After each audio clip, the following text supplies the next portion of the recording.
विधानसभेच्या निवडणुकीचं बिगुल वाजलेलं आहे।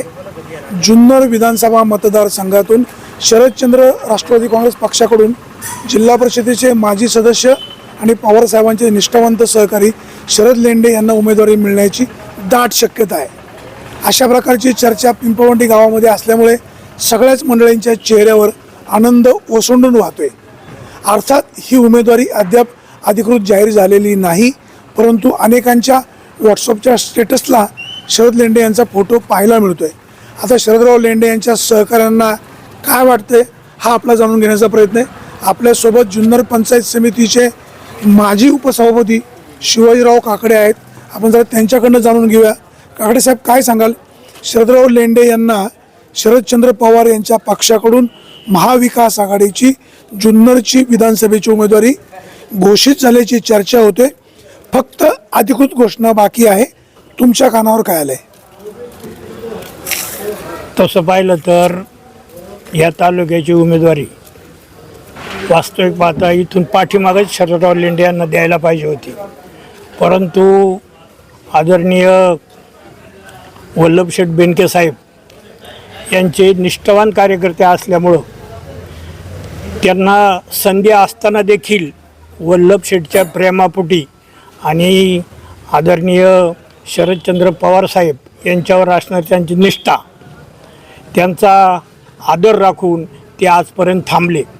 आज त्यांच्या नावाची चर्चा आहे, हे याचा आम्हा सर्व गावकऱ्यांना निश्चित आनंद झालेला आहे। इथून पाठीमागे देखील शरदराव सोनवणे यांना उमेदवारी मिळाली होती, गावाने त्यांना सहकार्य केलं होतं।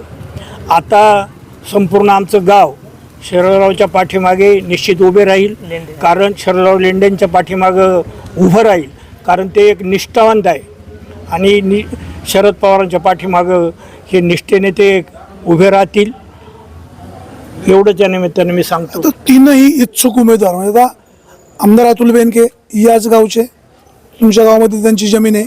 शरददादा सोनवणे तेही इच्छुक आहेत, तेही या गावचे। शरद लेंडे यांच्या नावाची चर्चा होते, तेही ह्याच गावचे आहेत। म्हणजे तीनही उमेदवार पिंपळवंडी गावचे प्रथम दर्शनी दिसत आहेत। तुमचा कल शरद लेंडेंच्या बाजूने? आमचा कल शरदराव लेंडेंच्या बाजूने।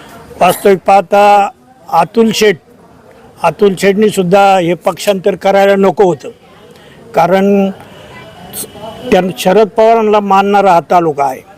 शेतकऱ्यांच्या दृष्टीने शरद पवार साहेबांनी भरपूर काही असं केलेलं आहे, त्यामुळं त्यांना सोडून जाणं हे तसं दुःखद बाब आहे। त्यामुळं अतुल शेठनी ती चूक केली असं आम्हाला वाटते। आणि अतुल शेठबद्दल सुद्धा आमचं चांगलं प्रेम होतं, कारण ते वल्लभ शेठचे सुपुत्र आहेत। आम्ही इथून पाठीमागे देखील त्यांच्याबरोबर कायम राहिलो, पण ह्यावेळेस वास्तविक पाहता अतुल शेठनी सुद्धा शरदराव लेंडे यांना पाठिंबा दिला पाहिजे आणि त्यांनी अजित पवारांचं तिकीटसुद्धा नाकारलं पाहिजे अशी आमची भावना आहे। कारण शरदराव लेंडेमुळं अतुल शेठला पाठीमागच्या वेळेस तिकीट मिळालं, कारण स्वतः शरदराव लेंडे हे अतुल शेठला तिकीट मागा त्या ठिकाणी गेले होते। पवार साहेब त्यांना म्हटले का तुम्हाला काय हरकत आहे, तर ते म्हटले नाही, अतुल शेठने 2 वर्ष खूप प्रयत्न केले आहेत, माझ्याऐवजी तुम्ही त्यांना तिकीट द्या। तेव्हा आज ह्या निवडणुकीमध्ये अतुल शेठने सुद्धा शरदरावच्या पाठीमागे ठामपणे उभं राहिलं पाहिजे असं माझं वैयक्तिक मत आहे। 4 दिवसापूर्वी शरदराव लेंडे, आमदार अतुल बेनके, मोहित ढमाले, अंकुश आमले पवार साहेबांना भेटायला गेले होते। त्यावेळेस आमदार अतुल बेनके म्हणाले होते, मी पक्षामध्ये येतो, शरदराव लेंडेंना उमेदवारी द्या, मी थांबतो। तेव्हा काही निर्णय झाला नाही। काल अतुल बेनकेंनी त्यांची उमेदवारी जाहीर केली, त्याच्यानंतर अशी कुणकुण सुरू झाली। नाही, ते काही सांगता यायचं ना आपलं, त्यांचं काय झालं ते वरती काय। 4 दिवसापूर्वी विद्यमान आमदार शरद लेंडे, अंकुश आमले, मोहित ढमाले हे शरद पवारांना भेटले अशी माझी माहिती आहे। आणि त्यावेळेस बेनके साहेब म्हणाले का मी पक्षामध्ये येतो, मी शरदरावांना पाठिंबा देतो, आपली राष्ट्रवादी काँग्रेस एक संघ राहिली पाहिजे। त्यावेळेस पवार साहेबांनी कुठला होकार दिला नाही। काल आमदार बेनकेंनी मेळावा घेतला, त्याच्यानंतर अशा प्रकारचे वारे वाहत आहेत। कुठंतरी शह काटशहाचं राजकारण घडतंय का? नाही, असं मला वाटत नाही, कारण अतुल शेठ यांच्याकडे गेले, शरद पवार साहेबांकडे गेलेले नाहीत, त्यांचे कार्यकर्ते गेले होते। ते मागच्या 15 दिवसापूर्वी. आता पण गेले नाही, कारण तिथे कॅमेरा असतात, कॅमेऱ्यामध्ये दिसला असतं, परंतु त्यांच्याकडे गेले नाही. परत तिथे कॅमेऱ्यात दिसले नाही, तुम्हाला काय माहिती, तुम्ही गेले होते? नाही ना, असं दिसलंच नाही ना कधी, कॅमेऱ्यामध्ये दिसलेच नाही. अनेक गोष्टी या बाहेर कळत नाहीत, बाहेर समजत नाहीत, पण पडद्याआड बरंच घडलेलं असतं. ठीक आहे. बेनकेंनी लेंडेंना पाठिंबा द्यायला हवा. हो, द्यायला पाहिजे. 2014ला शरददादा सोनवणे म्हणाले होते, जर वल्लभशेठ बेनकेंनी शरद लेंडेंना उमेदवारी दिली तर मी थांबायला तयार आहे. ते आज पण तेच म्हणतात, आजही ते म्हणतात ना, शरदराव लेंडेंना जर दिली तर मी थांबायला तयार आहे. ते सगळ्यांना तसं म्हणतात, माऊली खंडागळला तेच म्हणतात. जो ते उमेदवार इच्छुक आहे त्यांना ते तसंच म्हणतात. नाही, शरद लेंडेंना जर 2024ला शरद पवारांनी उमेदवारी दिली तर मी थांबायला तयार आहे, असं शरद सोनवणे कोणाला आणि कधी म्हणाले? म्हटले ना, गावच्या मिटिंगमध्ये म्हटले इथले, किती दिवसापूर्वी? म्हणजे त्यांच्या निवडणुकीच्या टायमाला 5 वर्षापूर्वी, नाही 10. नाही नाही, आता सध्या काय म्हणालेत का? आता सध्या नाही त्यांचं सध्या शरद सोनवणेकडून तुम्हाला अपेक्षा काय, हे गावचे ग्रामस्थ म्हणून? गावचे ग्रामस्थ म्हणून त्यांनी यांना सहकार्य केलं पाहिजे, कारण गावाने एकदा त्यांना सहकार्य केलेलं आहे, आता त्यांनी यांना सहकार्य केलं पाहिजे. संपूर्ण गाव शरद लेंडेंच्या पाठीशी राहील हे सांगायला भविष्य करायची तशी गरज नाही. तालुक्यामध्ये काय चित्र राहील? तालुक्यामध्ये शरदराव लेंडे यांचा गेले 35-40 वर्षाचा म्हणजे सर्व आयुष्य त्यांनी समाजकारणासाठी व्यतीत केलेलं आहे.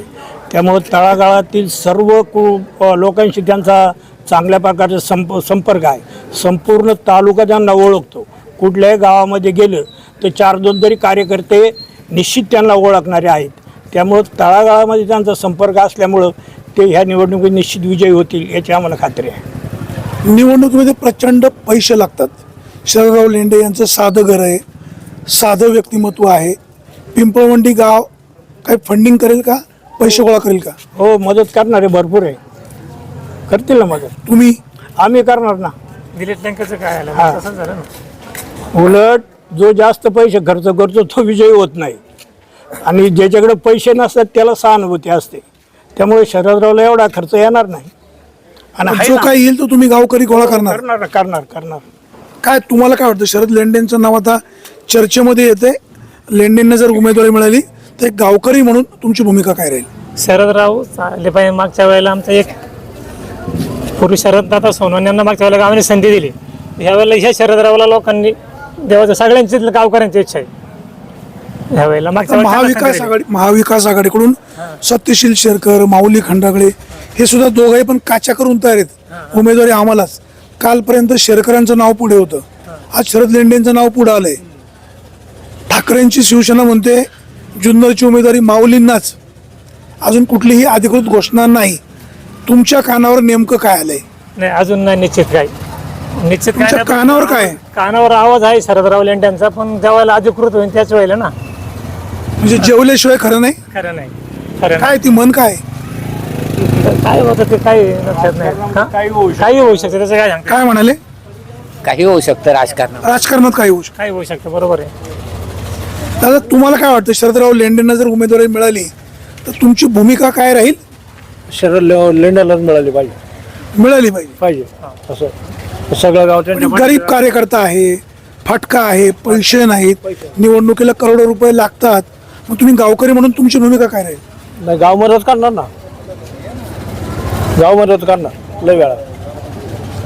साहेब, तुम्ही काय सांगाल, जर शरदरावांना उमेदवारी मिळाली, अधिकृत पवार साहेबांनी उमेदवारी दिली तर कसा प्रतिसाद राहील मतदारसंघातून आणि आपल्या गावातून?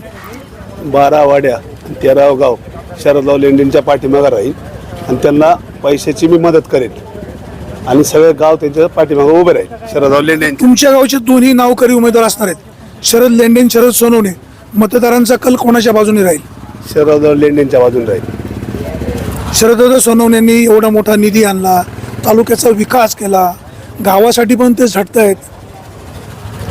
गावासाठी त्यांनी झटलं, सगळं काही केलं, पण या टायमाला त्यांनी शरदराव लेंडेंना एक चान्स द्यावा आणि त्यांच्या पाठीमागं खंबीरपणे त्यांनी बी उभा राहावा अशी गावकऱ्यांची इच्छा राहील.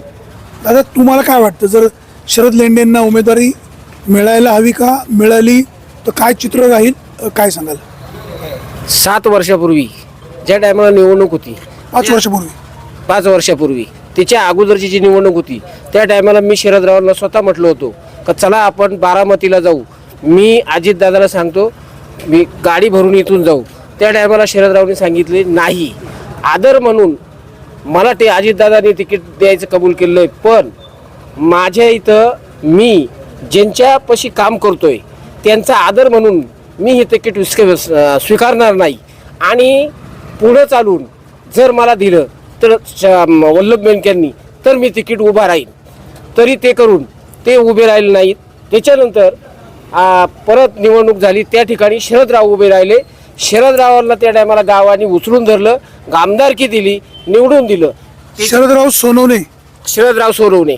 त्याच्यानंतर आमदार शरद सोनवणे, अतुल बेनके उभे राहिले. पहिल्या टायमाला शरद सोनवणे निवडून आले, त्या टायमाला अतुल बेनके पडले. त्याच्यानंतर परत अतुल बेनके उभे राहिले. अतुल बेनकेसाठी शरदराव परत थांबलेत, त्यांनाच नंबर होता. अतुलसाठी नको म्हणले, ते आहे त्यांचा मुलगा त्याच्यासाठी उभे बसले. आताच्या निवडणुकीला जी बी निवडणूक आहे, तालुका गाव तर नाही, तालुक्याने सुद्धा शरदरावच्या पाठीमागे उभं राहून शरदराव नाही तर शरद पवार, शेतकऱ्यांचा चालता बोलता आणि घरातला नेता ह्या लोकांनी तालुक्यांनी समजावा आणि शरद लेंडेच्या पाठीमागे उभं राहावं. शरद लेंडेच्या पाठीमागे नाही, शरद पवाराच्या पाठीमागे उभं राहावं, ही अशी माझी भूमिका आहे स्पष्टपणे. तर महाविकास आघाडी आहे, महाविकास आघाडीकडून सत्यशील शेरकर इच्छुक आहेत, माऊली खंडाळे इच्छुक आहेत. कालपर्यंत शेरकरांचं नाव आघाडीवर होतं. शेरकरांचं जरी नाव आघाडीवर जरी असलं तर शेरकरांक आज बी कारखाना त्यांच्याकडे उपलब्ध आहे. त्यांनी ह्या राजकारणात न पडताना शरद लेंडेंच्या पाठीमागे उभं राहून शरद लेंडेंना सहकार्य आणि उलट खर्चाला सुद्धा मदत करावा, ही अशी माझी सहमत आहे. गावकरी म्हणून शरद लेंडेंच्या पाठीशी तुमची काही आर्थिक मदत उभी राहील? जरूर आर्थिक मदत तर राहीनच राहील, पण स्वतः 2 महिनाभर स्वतः घराच्या बाहेर राहील, ही अशी माझी भूमिका आहे. तर महाविकास आघाडी महायुती असा दुरंगी सामना होणार, पैशावाले विरुद्ध गरीब उमेदवार, कसं होईल? पैसे हा भाग वेगळा आहे, माणुसकी हा भाग वेगळा आहे. सगळ्यात महत्त्वाचा धर्म 30, 35, 40 वर्ष ज्यांनी काम केले तालुक्यात त्याची ओळख ज्यादा आहे, त्याची गणता होणार आहे. त्या हिशोबाने मतदान होऊन शरद लेंडेला मतदान होणार आहे. सहानुभूतीच्या लाटेचा फायदा लेंडेंना होईल? हो, 101%. काय तुम्हाला काय वाटतं? तर सगळी मंडळी इथं उभी आहेत, जरा बोलण्याचा आपण प्रयत्न करूया. बघा, ही मंडळी बोलायला, कॅमेऱ्याच्या पुढे यायला दचकतात. शरद लेंडेंना उमेदवारी मिळावी अशी प्रत्येकाची इच्छा आहे, अपेक्षा आहे, पण नको तोंडावर यायला. जर आपल्याला कुणी कॅमेऱ्यात पाहिलं, आपली प्रतिक्रिया ऐकली तर नको आपल्या पाठीमागं झंगाट म्हणून काही मंडळी बोलायला दचकत आहेत. हे एक निश्चित आहे.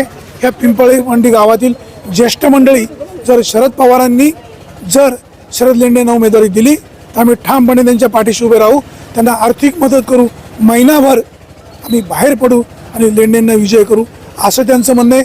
विद्यमान आमदार अतुल बेनके यांनी थांबावं, यांनी लेंडेंना पाठिंबा द्यावा. त्याचबरोबर सत्यशील शेरकरसुद्धा तरुण आहे, त्यांनीसुद्धा हा खर्च भागवावा. तुमच्याकडे कारखाना आहे. शरद सोनवणेंनी सुद्धा यावेळेला लेंडेंना पाठिंबा द्यावा, अशा प्रकारची अपेक्षा आहे. शरद लेंडे यांचं जुन्नर विधानसभा मतदारसंघातून महाविकास आघाडीचे उमेदवार म्हणून अद्याप अधिकृत उमेदवारी घोषित झालेली नाही, परंतु सध्याची काही चर्चा होतोय त्या चर्चेच्या अनुषंगाने पिंपळवंडी गावचा प्रामुख्याने ज्येष्ठांचा कल काय राहील हा आपला जाणून घेण्याचा प्रयत्न आहे. आपण ना कोणाची बाजू घेत ना कोणाला बदनाम करत. मतदारांनो, ही लोकशाही आहे, निवडणुकीचा उत्सव समोर आहे.